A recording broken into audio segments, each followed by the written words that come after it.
So hello everyone, welcome to another episode of Let's Hear from the Experienced. So today we have Avinav Bhaiya with us. He's from Instrumentation Department. He's placed in Reliance. So he will share his interview experience. So let us welcome Avinav Bhaiya. Welcome Avinav Bhaiya. Welcome to Placement Buddies. Hello, thank you for calling me. So Avinav Bhaiya, please introduce yourself to our audience. Hello everyone, myself Abhinav. I have done graduation from National Institute of Technology Agartala in 2020 and currently I am working as GT at Reliance Industries Limited, that is manufacturing division. Okay. तो भैया जैसे कि आपने बताया आप रिलायंस पे अभी काम कर रहे हो तो रिलायंस आपके कॉलेज में कब आया था और मतलब एलिजिबिलिटी क्राइटेरिया क्या था? Okay, so Reliance 3 नवंबर में आया था, end of November. Exact date तो मुझे अभी याद नहीं है. ओके. एंड ऑफ नवंबर में एलिजिबिलिटी क्राइटेरिया में 6 पॉइंट एबव CGPA है और बैकलॉग का भी एग्जैक्टली याद नहीं मुझे क्या सीन था. ओके. वो बाकी सिमिलर जो भी अदर कोर इंडस्ट्रीज का है, सिमिलर कंसेप्ट है इसका भी. ओके. ओके. और सिलेक्शन प्रोसेस क्या था मतलब starting from online test to HR round process क्या था? Okay, तो रिलायंस में तीन प्रोसेस है, तीन स्टेप्स हैं. फर्स्ट में वो एप्टीट्यूड लेते हैं और बेसिक्स, बेसिक टेक्निकल, वो एक साथ ही होता है, वो ऑनलाइन होंगे. तो एप्टीट्यूड वही जो हम लोग इंडिया बिक्स पे देखते हैं, सिमिलर एप्टीट्यूड ही होते हैं. और बेसिक्स जो हम लोग अभी पूरे करिकुलम में पढ़े हैं वो रहता है. तो उसके 1 और 2 वीक के अंदर वो रिजल्ट दे देते हैं और फिर टेक्निकल इंटरव्यू के लिए जो सिलेक्टेड हुए हैं उनको टेक्निकल इंटरव्यू के लिए बुलाते हैं. ओके. फिर टेक्निकल इंटरव्यू में, हाँ, फिर टेक्निकल इंटरव्यू में है जो टेक्निकल इंटरव्यू में हम लोग से पूछेंगे वो लोग कोई भी सब फेवरेट सब्जेक्ट, उस पर वो पूछ सकते हैं हमसे. या फिर कोई सिचुएशन देंगे. जैसे मेरे टाइम में उन्होंने एक सिचुएशन दिया था कि टैंक है, टैंक का हम लेवल कंट्रोल करना चाहते हैं कि ये मिनिमम लेवल है और ये मैक्सिमम लेवल है. तो मैक्सिमम पे जाएगा तो हमें पंप को बंद कर देना है और मिनिमम पे जाएगा तो स्टार्ट करना है. इसके लिए एक कंट्रोलर और लॉजिक गेट्स डिजाइन करने बोला था. और इसके अलावा जो बेसिक्स हैं अपने, जो हम सेंसर एंड इंस्ट्रूमेंटेशन पढ़ते हैं उससे रिलेटेड पूछ सकते हैं, या कंट्रोल सिस्टम है, इन सब पे क्वेश्चंस पूछे थे मेरे से. और टेक्निकल इंटरव्यू के बाद जो HR इंटरव्यू होता है, तो रिलायंस में ऐसा है कि HR इंटरव्यू के लिए ज़्यादा लोग को बुलाते नहीं है. जितने लोग सिलेक्ट हुए हैं उनको ही बुला देते हैं. और अगर HR राउंड के लिए उन्होंने बुला लिया तो मतलब ऑलरेडी सिलेक्टेड हो. जैसे हमारे में 3 लोग से लिया था इंस्ट्रूमेंटेशन में, तो HR राउंड में बस 3 को ही बुलाया. ओके. तो एचआर में कैसे कैसे टाइप का क्वेश्चन पूछते हैं वो लोग? HR में बेसिकली पूछेंगे कि स्ट्रेंथ क्या है आपका, वीकनेस क्या है. हम्म. अगर वीकनेस है तो उसको कम करने के लिए आपने क्या स्टेप्स लिया है, या फिर आपका रोल मॉडल क्या है. फिर आप कॉलेज के बारे में पूछ सकते हैं, कॉलेज में क्या आपको अच्छा लगता है या क्या खराब अच्छा. लगता है. फैमिली बैकग्राउंड मोस्ट कॉमन है, सभी कोर इंडस्ट्री अच्छा. लगभग हाँ. पूछती है कि फैमिली बैकग्राउंड क्या है. हम्म. ये मोस्ट कॉमन. ओके. जो आपका ऑनलाइन टेस्ट था ऑनलाइन टेस्ट में जैसे कि आपने बताया कि एप्टीट्यूड वगैरह थे तो उसमें कुछ वो थे क्या मतलब टेक्निकल क्वेश्चंस टेक्निकल एमसीक्यूज? हाँ, मिक्स में एप्टीट्यूड और टेक्निकल. जो टेक्निकल है एप्टीट्यूड जो फर्स्ट आता है उसमें वही एक तो एप्टीट्यूड हो गया, और उसके जो टेक्निकल पार्ट है वो बेसिक्स ही होंगे. लोगों ने 4 ईयर करिकुलम पढ़ा है तो उतना ज़्यादा मुश्किल नहीं होते. वो एक बार ऊपर ओवरव्यू पता होना चाहिए सभी का, और ओके. बेसिक्स फॉर्मूला पता है तो हो मतलब जाएगा. इंस्ट्रूमेंटेशन से आते हैं कंट्रोल हाँ, सिस्टम वगैरह? इंस्ट्रूमेंटेशन की. हाँ हाँ. ओके. तो उसके बाद जो आपका टेक्निकल राउंड होता है उसमें आपका क्वेश्चन पूछा जाता है टेक्निकल क्वेश्चंस तो उस टेक्निकल राउंड क्लियर करने के लिए मतलब कौन कौन सा सब्जेक्ट आपको प्रिपेयर करना होता है?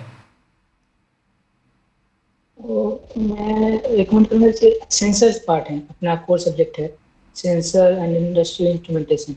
हम्म. वो है कंट्रोल सिस्टम है. हम्म. तो ये मिनिमम ये 2 सब्जेक्ट तो क्लियर होने चाहिए.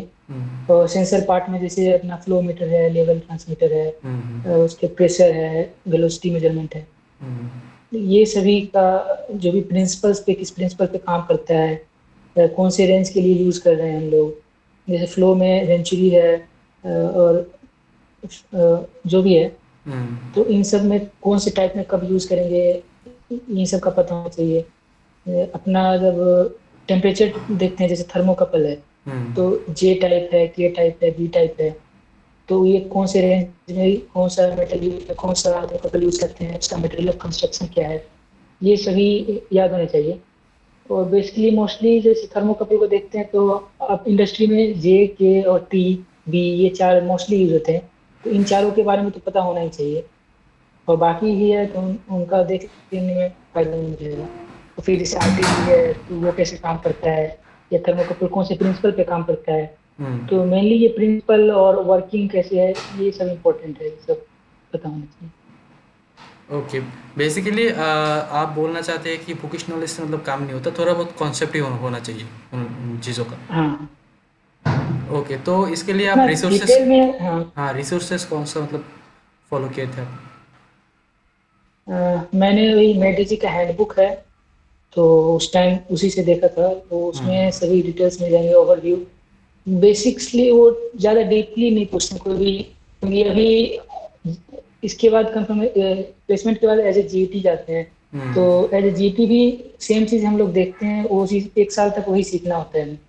ओके। उन्हें भी पता है कि हमें, क्योंकि ये चीज़ों को देखा नहीं हमने भी, तो हमें हाँ। अभी उतना नॉलेज नहीं होगा इस टाइम पे। जैसे एफटी हम लोग या फिर देखेंगे, हम लोग फील्ड में जाएंगे, तो ज़्यादा नॉलेज हो पाएगा, समझ पाएगा। तो उन्हें भी पता है कि बेसिकली इतना, इसलिए वो लोग डीपली नहीं पूछते, बस बेसिकली वो कैसे प्रिंसिपल पे काम करता है, कौन सा टाइप है, ओके। इन सब पे ओवरव्यू जो भी है, ये इस पे पूछ सकते हैं। ओके। और ओके। इसके अलावा कुछ पार्ट डिजिटल भी पूछ सकते हैं, वो जैसे मुझे एक कंसेप्ट दिया था लेवल ट्रांसमीटर का, कंट्रोलर डिजाइन करने, तो लॉजिक गेट से करना था, तो कुछ पार्ट डिजिटल का जो के मैप सॉल्व करते हैं वो भी क्लियर होनी चाहिए। मेनली अगर कुछ ऐसा सिचुएशन दे दिया कि लॉजिक गेट बनाना है, तो खुद से कर पाए उस टाइम। ओके। ओके। और मतलब इंटरव्यू क्लियर करने के लिए प्रोजेक्ट का कितना इम्पोर्टेंस होता है? हाँ, प्रोजेक्ट का वो जितने सीरी में मैं की, तो वो प्रोजेक्ट के बारे में पूछती कि आपने क्या किया, किस चीज के बारे में था प्रोजेक्ट, ये प्रोजेक्ट कौन सा चल रहा है, उसके बारे में कुछ पूछ सकते हैं। ज़्यादा डिटेल्स में नहीं पूछते हैं, मेनली ओवरव्यू, और या कौन कौन से इक्विपमेंट्स यूज किए, ये सब। मेरा प्रोजेक्ट वही रिसर्च बेस्ड था जो मैंने इंटर्नशिप में किया था, वो जो फाइनल ईयर प्रोजेक्ट था, ओके। तो ज़्यादा डिटेल में पूछा नहीं उन्होंने, बस पूछा क्या है प्रोजेक्ट, और अब तक कितना प्रोग्रेस हुआ है, ये सब। या फिर किसी किसी का कॉमन प्रोजेक्ट होता है जो नॉर्मली यूज करते हैं, अगर उनको पता है तो उसके बारे में डीप में भी पूछ सकते हैं, ज़्यादा पूछ सकते हैं। पर नॉर्मली मेरे से कभी पूछा नहीं ज़्यादा, बस ओवरव्यू पूछा है बस। ओके। ओके। ओके।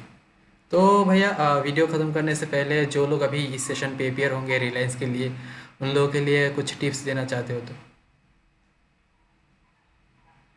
टिप्स यही है कि दो तीन जैसे कंट्रोल सिस्टम है, सेंसर पार्ट है, तो उनको मिनिमम ये दो से अच्छे से कर लेना। और एप्टीट्यूड के लिए अगर प्रैक्टिस करना है तो इंडिया विक्स है, उससे सिमिलर क्वेश्चन आएंगे, उससे ज़्यादा डिफिकल्ट आएगा नहीं। मेनली इसमें एप्टीट्यूड भी सिंपल होता है, हो जाएगा क्लियर। मेन पार्ट है इसमें टेक्निकल टेक्निकल इंटरव्यू, हाँ। क्योंकि टेक्निकल क्लियर कर लिए तो एचआर में गए हो मतलब सिलेक्टेड हो ऑलरेडी। ओके। वहाँ जाके बस नॉर्मल बिहेव करना है, नॉर्मल, या फैमिली बैकग्राउंड नॉर्मल बताना है, ज़्यादा अगर बता रहे हो तो वो नहीं देखना है। ओके। मतलब ये एचआर तक पहुँच गए तो ऑलरेडी सिलेक्टेड, ऐसा है।